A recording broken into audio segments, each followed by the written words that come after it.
Did somebody say Tesla? Because if you want to throw Elon Musk stuff in here, we got a whole cavalcade of stuff. You can open a museum on problematic things he said that would have got other people packed up.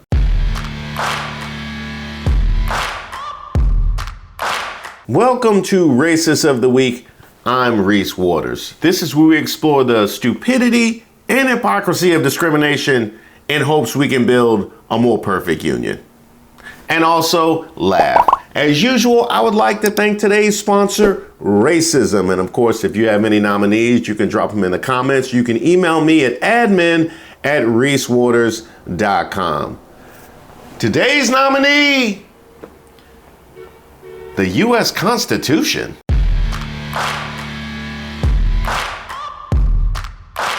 Yeah, that's right. That's right. Hey, Constitution, bring that First Amendment here. Bring it here. Bring it here. Congress shall make no respecting an establishment of religion or prohibiting the free exercise thereof or abridging the freedom of speech or of the press or the right of the people peaceably to assemble and to petition the government for a redress of grievances. So we're going to get to the press part of that later, because that definitely demands a whole separate treatment. One thing I have been, even the enemy, because they are the enemy, what they've said, even that enemy too, and they're really the enemy, they're the enemy of the people, the press. They said one thing about me that I consider a great compliment. They said, this guy is the most consistent person we've ever seen. But what we're talking about right now is free speech. Yeah, the kind of speech that made Pam Bondi come after Jasmine Crockett. Okay, so if you talk about taking somebody out or taking them down or knocking somebody over the head and knocking them over the head hard, are those threats of violence? Yeah, Sean, it is. And you know, after she said that about Elon, she said, well, I didn't mean violence. But, however, your words have consequences. And what happened after she said that about Elon Musk, she's a Texan in her own home state.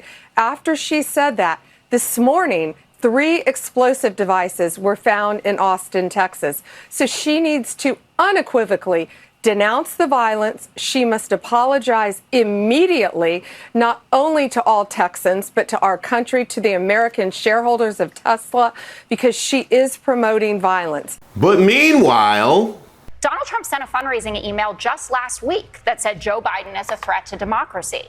And only one of these candidates has inspired people who sent pipe bombs to leading Democrats across the country, who has inspired mass shooters. Talk about firing up the base. Donald Trump has been doing that since 2016. I don't know if I'll do the fighting myself or if other people will. Maybe he should have been roughed up, because it was absolutely disgusting what he was doing. If you see somebody getting ready to throw a tomato, knock the crap out of them, would you? Seriously. I'd like to punch him in the face, I'll tell you. Try not to hurt him. If you do, I'll defend you in court. Don't worry about it. In the good old days, this doesn't happen because they used to treat them very, very rough. And when they protested once, you know, they would not do it again so easily. We've become weak. We become weak. And you know what? The audience swung back. And I thought it was very, very appropriate. The audience hit back. And that's what we need a little bit more of now. Part of the problem and part of the reason it takes so long is nobody wants to hurt each other anymore, right? I don't know if I would have done well, but I would have been out there fighting, folks. I don't know if I would have done well, but I would have been boom, boom, boom. I'll beat that. Remember when he said the Second Amendment people could take care of it? Right, when he was talking about Hillary Clinton abolishing the Second Amendment and she'll get to appoint judges. He talked about, remember that congressman from Montana who body slammed a reporter and he said, he's my type. He retruthed or whatever it was, a video of Joe Biden hogtied. Just back in my that was hilarious. Yeah. and naturally being Jasmine Crockett, she's not just going to take that line down. To have the sitting attorney general go on, and I'm gonna call it faux news. I know some of y'all love it, but it's fake to me. To have her go on Fox News and to then decide that she wanted to send a threat to me, it was wrong. Because here it is, she is the highest law enforcement agent in this country, and people are watching and they are consuming this information and they are believing that simply because I decided that I wanted to exercise my right to free speech, which I am not abridged from doing, that she then wanted to then politicize something that should not be politicized. I don't like Elon Musk. For whatever reason, just because he has a lot of money, more money than everybody else, and yes, I am happy to see that on my birthday, which is what I said, there were peaceful protests around this world against him because he is a problem.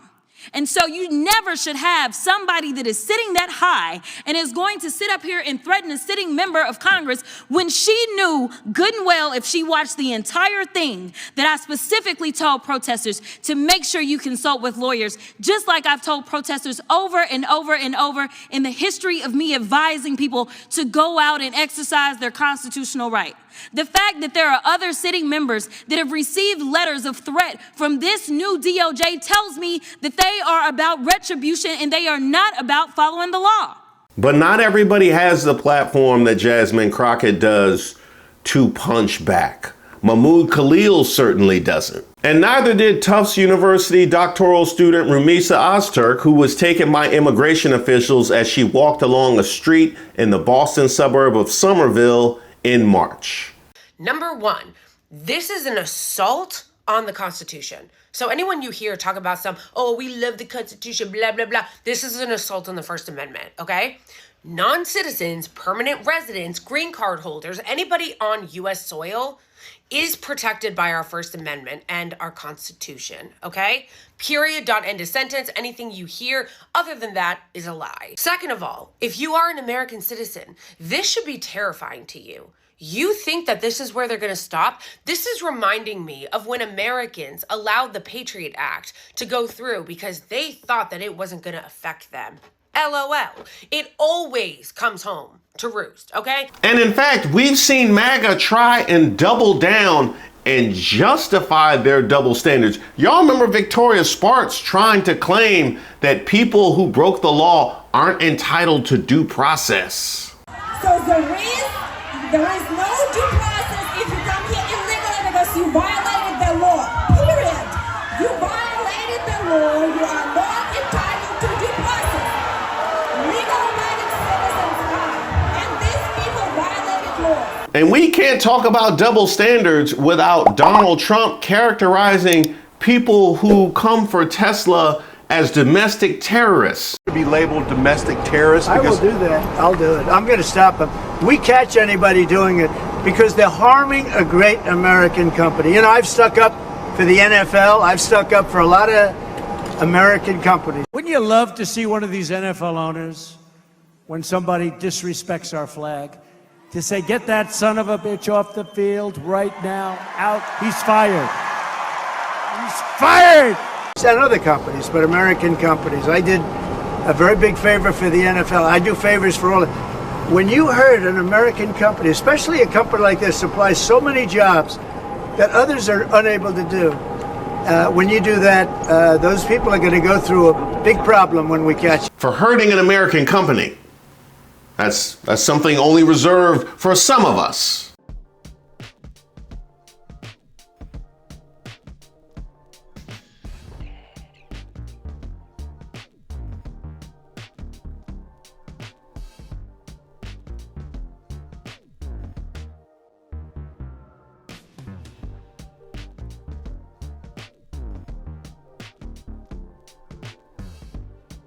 Did somebody say Tesla?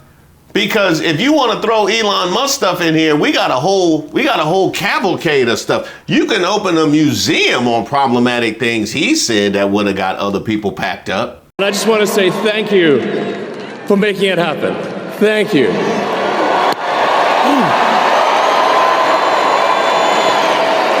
And let's also remember, there wasn't a single thing that Laura Loomer said. Should Democrats be in jail? No question. When Donald Trump gets elected, should he start locking them up? No question. Should there be lists of Democrats that need to go to jail? 100%. And the reason for that is they've committed crimes. We need to make sure that when Donald Trump wins, we've got an attorney general, a deputy attorney general, a head of the CIA and the FBI. Kash Patel would be fantastic. We can have Attorney General. There's some names floating around.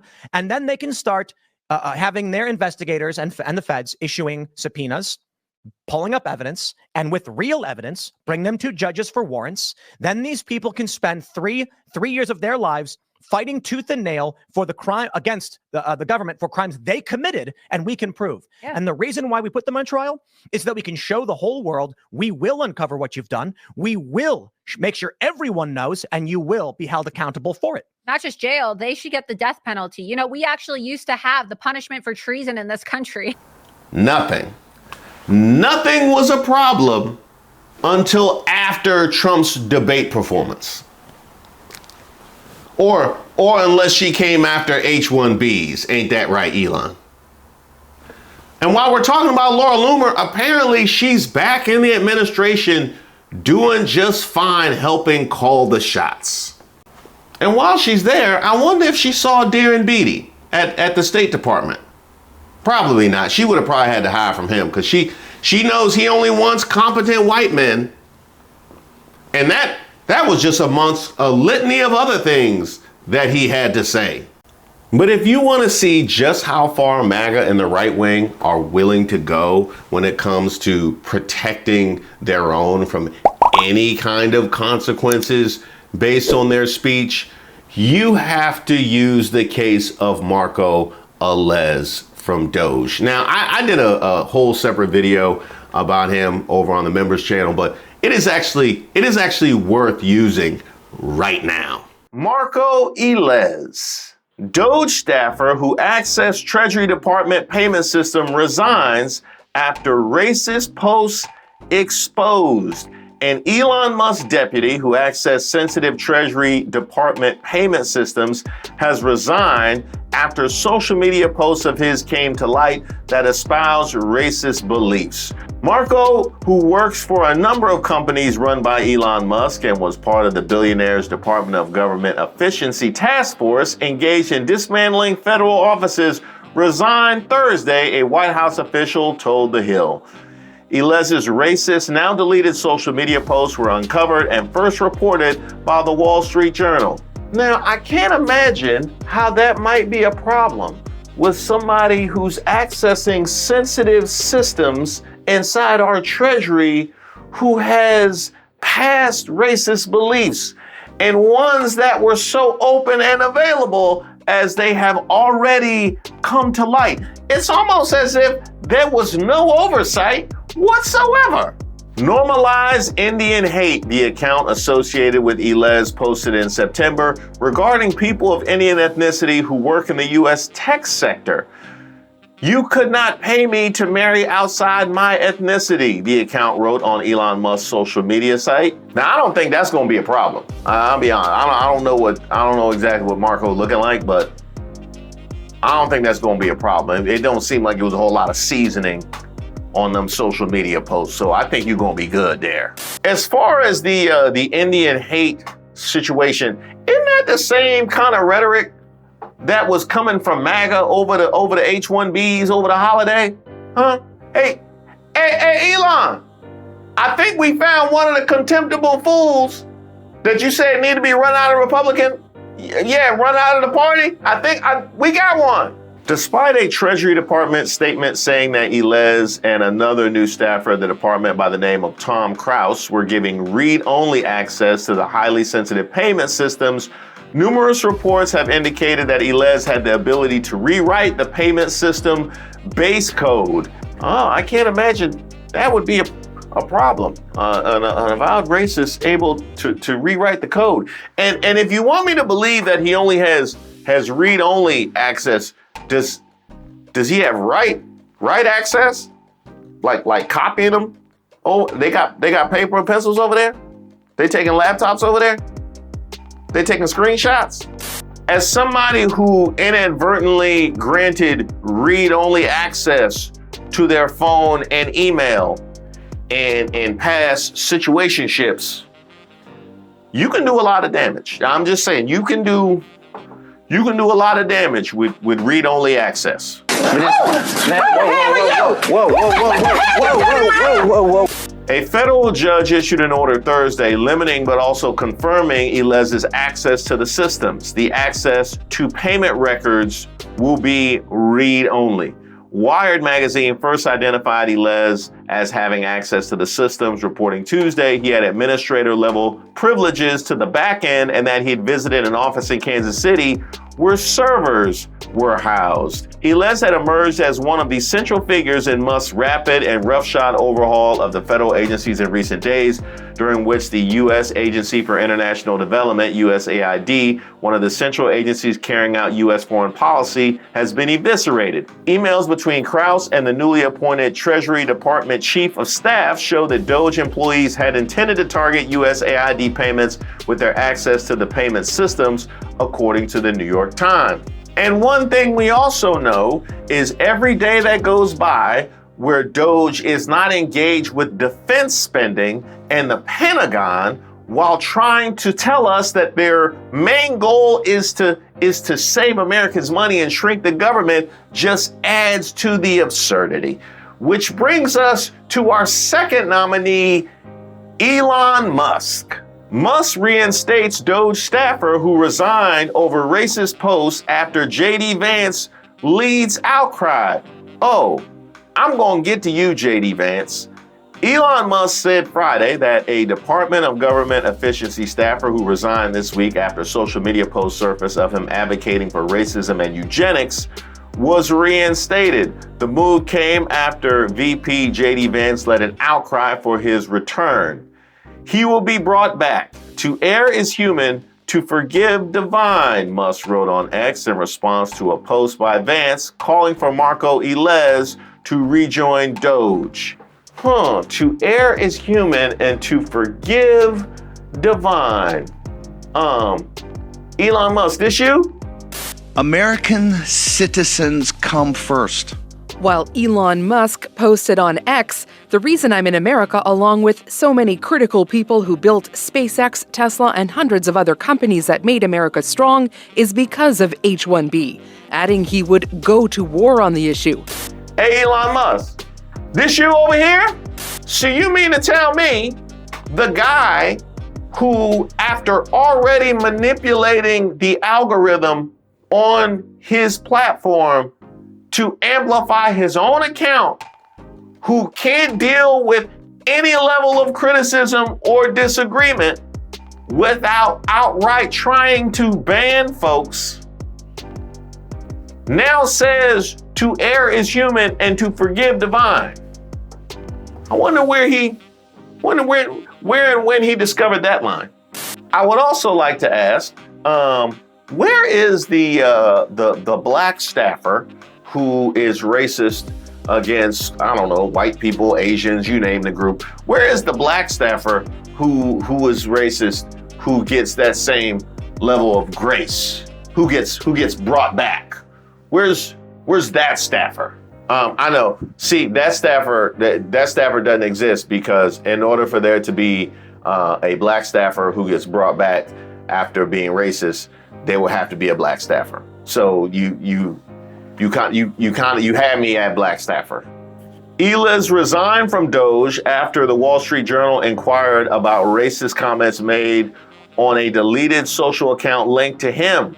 Among the posts at issue from the X account tied to Elez is one from last June that reads, "Just for the record, I was racist before it was cool."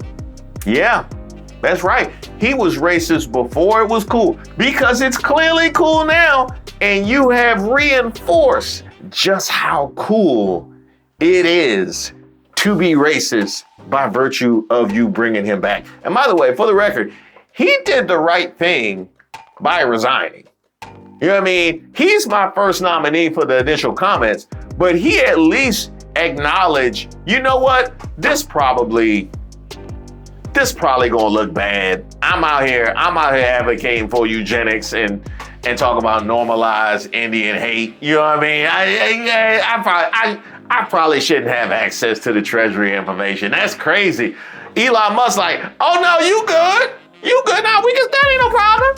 That ain't no problem. That ain't no problem. I think we need to move Lonzo. That ain't no problem. Huh? That ain't no problem. Congressman Ro Khanna, who is Indian American, took issue with Vance's remarks. Oh, so now we get to our third nominee, Vice President J.D. Vance. Vice President Vance and Representative Ro Khanna of California sparred on social media over the proposed rehiring of a Department of Government Efficiency staffer who resigned after his racist social media post came to light. Here's J.D. Vance in response to normalized Indian hate, saying that the 25-year-old should be rehired. Here's my view. I obviously disagree with some of Eliz's posts, but I don't think stupid social media activity should ruin a kid's life. We shouldn't reward journalists who try to destroy people ever. So I say bring him back. If he's a bad dude or a terrible member of the team, fire him for that. Ruin a kid's life. Okay, so then just give him access to the Treasury information then, right? Because those are the only two, right? It's ruin a kid's life and access to the Treasury information. That's it. Also, where is all this grace with how y'all like to characterize immigrants? Huh? Or black or brown people for that matter, Well, we don't want to ruin a kid's life, unless we talking on Fox News about crime in the inner city, then we can do that. I gotta tell some of those criminals that y'all been running on, that you love to put front and center for the MAGA base. And criminalize black and brown people for the MAGA base. You don't want to ruin their lives, so I guess they should just get access to the Treasury information then, huh? And then as far as rewarding journalists who try and destroy people, you mean by raising awareness to what he said? That's trying to destroy him now? That's trying to. I didn't know I get all these posts for free. I just let me find out. And I get why you would think that, J.D. Vance, because I don't think you have made a single public statement or public appearance that you felt proud of when you left. I know I wouldn't. So if I appeared in public the way that you appear before us, I get how you would never want anybody to draw attention to that ever. So this is Atlas. Which I found out on the internet a few weeks ago that he's actually a rent-a-dog that was given to me by the campaign to make me seem like I'm a dog fan. How this weird. Is You're weird. Khanna, who was of Indian descent, replied to Vance's post asking the vice president if he will ask Eliz to apologize for the racist post. Are you going to tell him to apologize for saying normalize Indian hate before this rehire? Just asking for the sake of both of our kids. And by the way, that is something that is to be noted here. He did resign, but we have seen no contrition at all, at any point. He hasn't taken a single step back from normalized Indian hate, advocating for eugenics, and saying you couldn't pay him to marry outside his race, and you're gonna put him back in the Treasury. Not one step back. Vance, whose wife is the first Indian American to serve as Second Lady, responded, for the sake of both our kids, grow up. Now, we have already seen the extent to which J.D. Vance will defend his family. Look, I love my wife so much. I love her because she's who she is. Obviously, she's not a white person, and we've been attacked by some white supremacists over that. But I love Usha. She's such a good mom. Which is to say, not at all. But here, for the sake of both of our kids, grow up. Did you read what he said? Because that literally, he was saying, for the sake of your kid. That was literally the whole. You don't get the context of words. You probably should join the Cartier family. Racist trolls on the internet, while offensive, don't threaten my kids. You know what does? A culture that denies grace to people who make mistakes.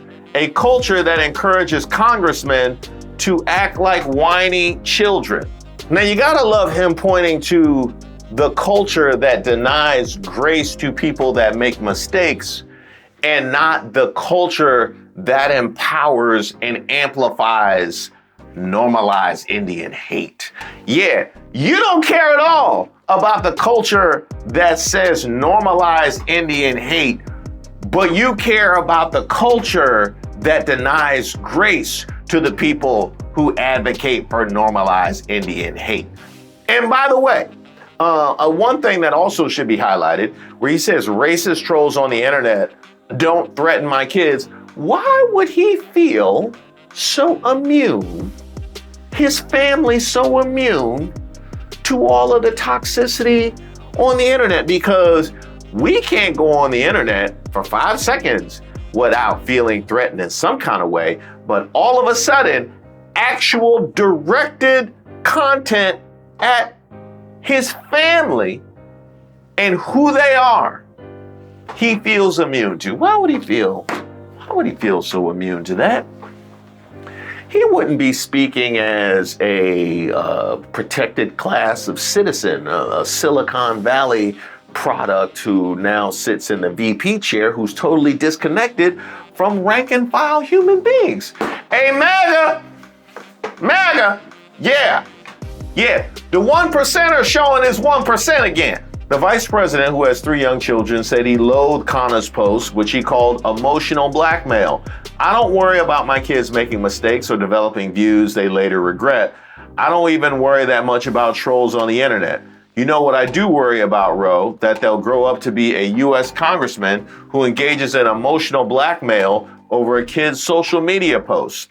You disgust me. Now, if you're scoring at home, our vice president said, you disgust me.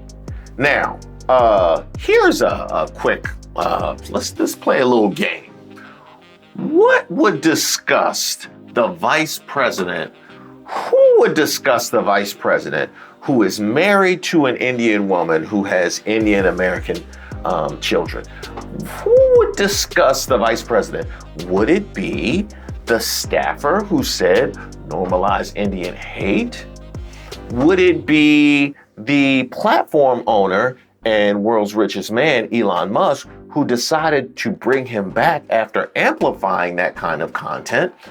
Or would it be the congressman who is concerned that somebody who espoused that kind of rhetoric now has access to the Treasury information and also happens to be the only Indian of all of our options?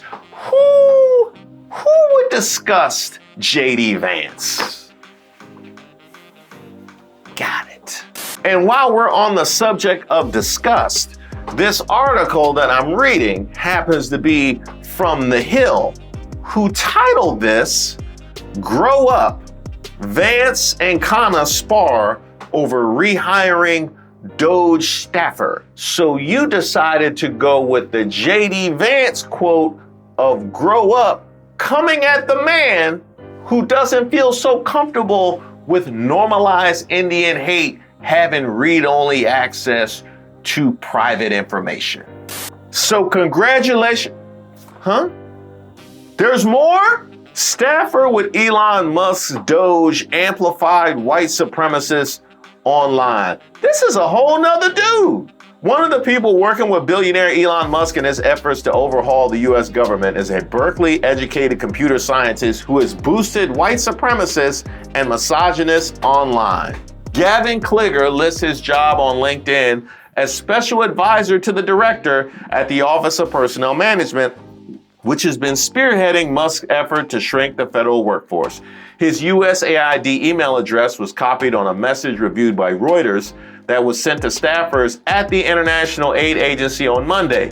It urged them to stay home while the agency was being shut down. He graduated in 2020 from the University of California, Berkeley with a 3.95 grade point average and degrees in electrical engineering and computer science, according to his LinkedIn profile. Reuters confirmed his attendance at Berkeley, but was unable to verify other details in his profile. Kligger is one of about a dozen men identified by Reuters and other news outlets that have been recruited by Musk and his DOGE office to reshape the federal government. Reuters cannot determine the importance of Kligger's role at OPM. In social media posts between October 2024 and January, Damn, this recent. Clyger has voiced controversial views and reposted content from white supremacist Nick Fuentes and self-described misogynist Andrew Tate. An OPM spokeswoman declined to comment on the post. Clyger did not respond to multiple requests for comment via email and text. Hey, stand on your misogyny and white supremacy, man. In response to a post about New York Mayor Eric Adams possibly shutting down a migrant shelter in November, Clyger wrote, "Just leave them be for a few more months. Will be more convenient to deport them if they're all in one spot." Clyger has reposted comments from white supremacist Fuentes, who at times been banned from social media platforms including YouTube, Facebook, and Twitter, for his hate speech. Clyger shared a December 4th post from Fuentes where he mocks a post praising a photo of an apparently white couple pictured with 2 light-skinned children and a dark-skinned baby. In his post, Fuentes referred to adopted black kids, denigrating the apparent interracial adoption. He also used a pejorative term for women that I'm not sure how YouTube feels about it, so I'm gonna let that ride right there. Reuters could not immediately establish the identity or ethnicity of the people depicted. Fuentes did not respond to a request for comment on the post by email. And y'all let me know if that's something that's hot in the streets. I've never heard that before. Kind of reminds me of the movie Hot Fuzz, which was actually very underrated. Clyger has also reposted social media influencer and self-described misogynist Andrew Tate, where he said, "Respect British culture, standards of hygiene, and social norms. You operate within our parameters. Problem, leave. Multiple complaints of the contrary, visa revoked." And once again, I would like you to point me to the grace that is granted to the non-white person espousing these kinds of views in the opposite direction. Or I'll save you one, some grace to the non-white person for anything ever. How about that? How about that? Although to be fair, these kids are young, you know what I mean? They're not fully matured. And you know, sometimes young kids say things, and maybe we should have a level of grace. Then get them out the treasury then. You don't get to operate like an early 20s, late teen, and get all access to our private. Look, when I was that age, I wouldn't get on the subway train after work without a nip of Mad Dog. That was the level of judgment that I was exhibiting. When I was that age, I would throw the whole health of my computer on the crafts table just to download an album, knowing it was a 90% chance it was silence. When I was that age, I was wearing white tees 4 days out the week. And that's only because I went to work the other 3 days, because I only showed up to work 3 days. When I was that age, I had finger waves. That's it. That's how bad my judgment was. Yet somehow, now, you get to be a young kid, wild and free flowing with the racism, and also have private access to our sensitive information. Sounds about right. Now, one of the common misconceptions about the First Amendment, it doesn't mark you immune from any consequences of your speech. It marks you protected from legal consequences, you know, like the kinds of consequences that Pam Bondi alluded to with Jasmine Crockett, or the kinds of consequences that Trump has threatened when it comes to both Tesla and protesters. The kind of consequences that Mahmoud Khalil was subjected to, legal consequences. Now ask yourself, is there anything that any of the folks that I previously mentioned on the right wing, be it Marco Velez or Darren Beattie or Laura Loomer or Trump himself or Elon Musk or you name it, is there anything that could be said that would cause them to be in any sort of legal jeopardy? Literally anything. And by the way, think long and hard, because whatever it is that you're thinking, Darren Beattie probably said it. Sounds about white. Free speech for me, but not for thee. Now we all know and we all see it. And by the way, Constitution, don't go nowhere. Don't go nowhere. We're going to keep you right here because we're going to deal with the Second Amendment next.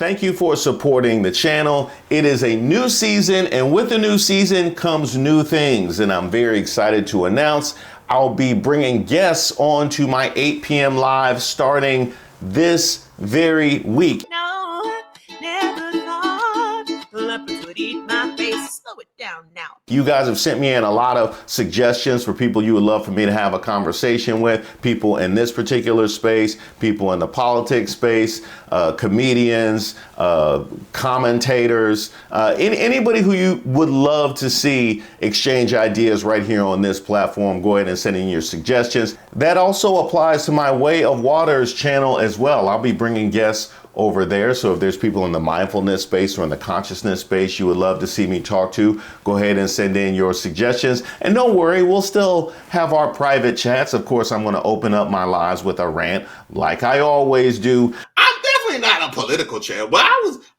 think I'm adjacent. You know what I mean? I think I'm adjacent. I would say, I'm around the corner. I'm not too far.